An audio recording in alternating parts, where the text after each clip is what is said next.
ಜೀವನದಲ್ಲಿ ಎಷ್ಟು ಕಡಿಮೆ ಮಾತನಾಡಿದರೆ ಅಷ್ಟು ಬೆಲೆ, ಎಷ್ಟು ದೂರವಿದ್ದರೆ ಅಷ್ಟು ಗೌರವ, ಎಷ್ಟು ಕಡಿಮೆ ಅಭಿಮಾನವಿದ್ದರೆ ಅಷ್ಟು ಮನಃಶಾಂತಿ, ಹಾಗೆ ಎಷ್ಟು ಹದ್ದಿನಲ್ಲಿದ್ದರೆ ಅಷ್ಟು ಮರ್ಯಾದೆ, ಎಷ್ಟು ನಿಗ್ರಹವಾಗಿದ್ದರೆ ಅಷ್ಟು ಅಗ್ರಸ್ಥಾನ, ಎಷ್ಟು ಕಡಿಮೆ ಆಶಿಸಿದರೆ ಅಷ್ಟು ಪ್ರಶಾಂತತೆ.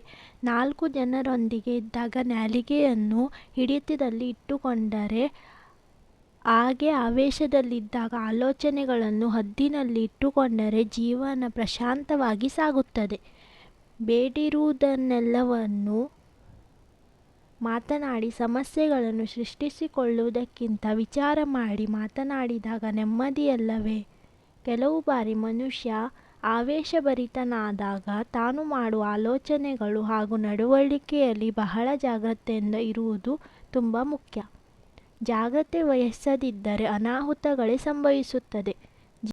ಜೀವನದಲ್ಲಿ ಬರುವ ನೋವು ದುಃಖಗಳು ಕೆಲವು ಮನುಷ್ಯರಲ್ಲಿ ಮಾತುಗಳನ್ನು ನಿಲ್ಲಿಸುತ್ತವೆ, ಆದರೆ ಕೆಲವು ಮನುಷ್ಯರಲ್ಲಿ ಮನಸ್ಸು ಕಠಿಣವಾಗಿ ಬದಲಾಗುತ್ತದೆ. ಸಂಸಾರದಲ್ಲಿ ಪತ್ನಿ ಯಾವಾಗಲೂ ನಗುತ್ತಾ ಇರಬೇಕು, ಹಾಗೆ ಪತಿ ಯಾವಾಗಲೂ ಪತ್ನಿಯೊಂದಿಗೆ ಹಾಸ್ಯಭರಿತನಾಗಿರಬೇಕು. ಆಗಲೇ ಜೀವನ ಸುಂದರವಾಗಿರುತ್ತದೆ. ಇಬ್ಬರ ನಡುವೆ ಗಾಂಭೀರ್ಯ ಅವಶ್ಯಕತೆಯಿಲ್ಲ. ಇಬ್ಬರ ನಡುವೆ ಸಮನಾದ ಗೌರವ, ಪ್ರೇಮ, ಹಾಸ್ಯವಿದ್ದಾಗ ದಾಂಪತ್ಯದ ಜೀವನ ಬಲು ಸೊಗಸಾಗಿ ಇರುತ್ತದೆ. ನೋಡಿ, ಜೀವನದಲ್ಲಿ ಸಂಕಲ್ಪ ಬಲವೊಂದಿದ್ದರೆ ಪರಿಸ್ಥಿತಿಗಳು ಹೇಗೆ ಇದ್ದರೂ ನಿನ್ನ ಬೆಳವಣಿಗೆಯನ್ನು ಯಾರೂ ನಿಲ್ಲಿಸಲು ಸಾಧ್ಯವಿಲ್ಲ. ಸಂಕಲ್ಪಕ್ಕೆ ಅಷ್ಟು ಶಕ್ತಿ ಇದೆ. ಸಕಾರಾತ್ಮಕವಾಗಿ ಮನಸ್ಸಲ್ಲಿ ದೃಢವಾದ ಸಂಕಲ್ಪವನ್ನು ಮಾಡಿ, ಆಗ ನಿನ್ನ ಯಶಸ್ಸನ್ನು ನಿಲ್ಲಿಸಲು ಯಾರಿಂದಲೂ ಸಾಧ್ಯವಾಗಬಹುದೇ? ನೋಡಿ, ಜೀವನದಲ್ಲಿ ಯಾವುದೇ ಗಮ್ಯ ಅಥವಾ ಗುರಿ ಇಲ್ಲದೆ ಪ್ರಮಾಣವನ್ನು ಮಾಡಬೇಡಿ. ಹಾಗೆ ಗಮ್ಯವನ್ನು ತಲುಪಿದ ನಂತರ ಪ್ರಮಾಣದಲ್ಲಿ ನೀನು ಎದುರಿಸಿದ ಆರ್ಥಿಕ ಸಂಕಷ್ಟ, ಹಸಿವು, ಅವಮಾನಗಳು, ಶ್ರಮ ಇವು ಯಾವುಗಳನ್ನೂ ನೀನು ಮರೆಯಬೇಡ. ಜೀವನ ಪೂರ್ತಿ ನೆನಪಿರಲಿ. ಆಗಲೇ ನಿನ್ನ ಯಶಸ್ಸಿನ ಬೆಲೆ. ಪ್ರಮಾಣವನ್ನು ಮರೆತ ವ್ಯಕ್ತಿ ಯಶಸ್ಸಿನ ಅಹಂಕಾರದಲ್ಲಿ ಮುಳುಗುವವನು. ಒಂದನ್ನು ನೆನಪಿಟ್ಟುಕೋ, ಯಾವುದೇ ತರಹದ ಅಹಂಕಾರವನ್ನು ಯಾವತ್ತೂ ಸಹ ನಿನ್ನ ಬಳಿ ಸುಳಿಯಲು ಬಿಡಬಾರದು. ಅಹಂಕಾರವು ಒಂದು ಅಮಲು. ಒಂದು ಬಾರಿ ಒಳಹೊಕ್ಕಿದರೆ ನಿನ್ನನ್ನು ನಾಶಪಡಿಸದೆ ಬಿಡುವುದಿಲ್ಲ. ಇತರರ ಕಷ್ಟಗಳನ್ನು ತೀರಿಸುವ ಸಾಮರ್ಥ್ಯ ನಿನ್ನಲ್ಲಿ ಇಲ್ಲದಿದ್ದರೆ, ಇತರರಿಗೆ ಧೈರ್ಯ ಹೇಳುವ ಮನಸ್ಸು ನಿನ್ನಲ್ಲಿ ಇದ್ದರೆ ಸಾಕು. ಅದು ಅವರಿಗೆ ಎಷ್ಟು ಬಲವನ್ನು ಕೊಡುತ್ತದೆ. ಜೀವನ ಹಾಗೆ ಕಾಲ.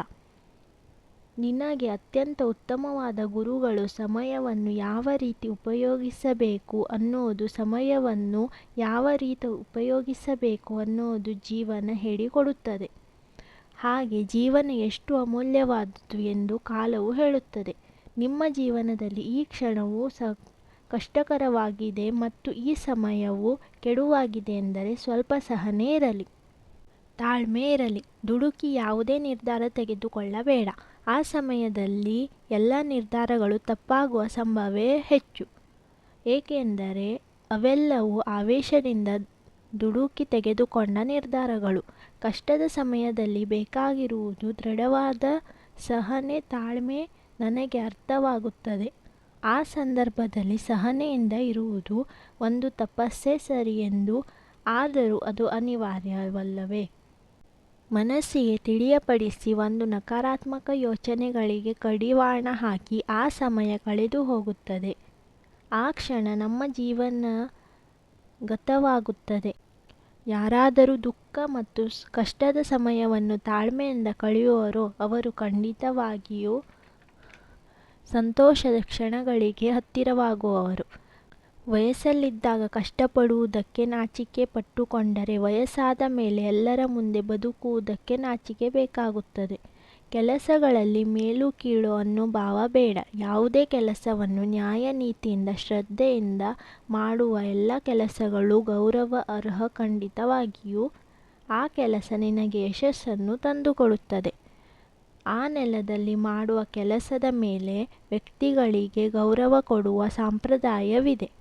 ಈ ಸಂಪ್ರದಾಯ ತೊಲಗಬೇಕು.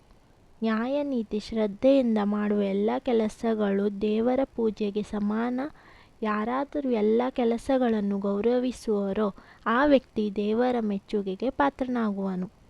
ಮಾಡುವ ಕೆಲಸದ ಮೇಲೆ ವ್ಯಕ್ತಿಗಳನ್ನು ಬೇರ್ಪಡಿಸಬಾರದು, ಅದುವೇ ಸಂಘರ್ಷಕ ಕಾರಣ. ಅಭಿಮಾನಿಗಳು ಹೆಚ್ಚು ಅಧಿಕಾರಕ್ಕೆ ಗುಲಾಮತನ, ಹೆಚ್ಚು ಪದವಿಯಲ್ಲಿರುವವನು ಕುರಿತು ಭಜಿಸುವುದು ಹೆಚ್ಚು, ಧನಿಕನಿಗೆ ಹೊಗಳಿಕೆ ಹೆಚ್ಚು, ಸತ್ಯಕ್ಕೆ ಶತ್ರುಗಳು ಹೆಚ್ಚು, ನೀತಿಗೆ ನಿಂದನೆಗಳು ಹೆಚ್ಚು, ಹಾಗೆ ಒಳ್ಳೆಯತನಕ್ಕೆ ಕಷ್ಟಗಳೇ ಹೆಚ್ಚು. ಜೀವನ ಸಮುದ್ರದ ಹಾಗೆ ಈಜು ಬರುವವರು ಆಳವಾದ ಸಮುದ್ರಕ್ಕೆ ಹೋಗಿ ಮುತ್ತುಗಳನ್ನು ಹುಡುಕಬಲ್ಲರು. ಬಲೆ ಹಾಕುವವರು ಮೀನುಗಳನ್ನು ಪಡೆಯಬಲ್ಲರು. ಆದರೆ ನಿಂತು ನೋಡುವವರಿಗೆ ಕೇವಲ ಕಾಲುಗಳನ್ನು ಮಾತ್ರ ಅಲೆಗಳಿಂದ ತೋಯಿಸಬಲ್ಲರು. ಜೀವನ ಅಷ್ಟೇ. ಪ್ರತಿಯೊಂದು ನಮ್ಮ ಬುದ್ಧಿ, ಜಾಣತನ, ಪ್ರಯತ್ನದ ಆಧಾರದ ಮೇಲೆ ಎಲ್ಲವನ್ನು ಪಡೆಯಲು ಸಾಧ್ಯ.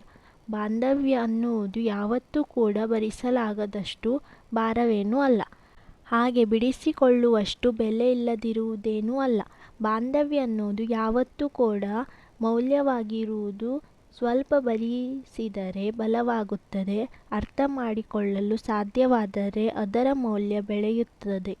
ಇನ್ನೊಬ್ಬರ ನಾಶ ನಿನ್ನ ಜೀವನದ ಲಕ್ಷ್ಯ ಆಗಬಾರದು, ಏಕೆಂದರೆ ಅದು ಯಾವುದೇ ಕೆಲಸಕ್ಕೆ ಬಾರದು.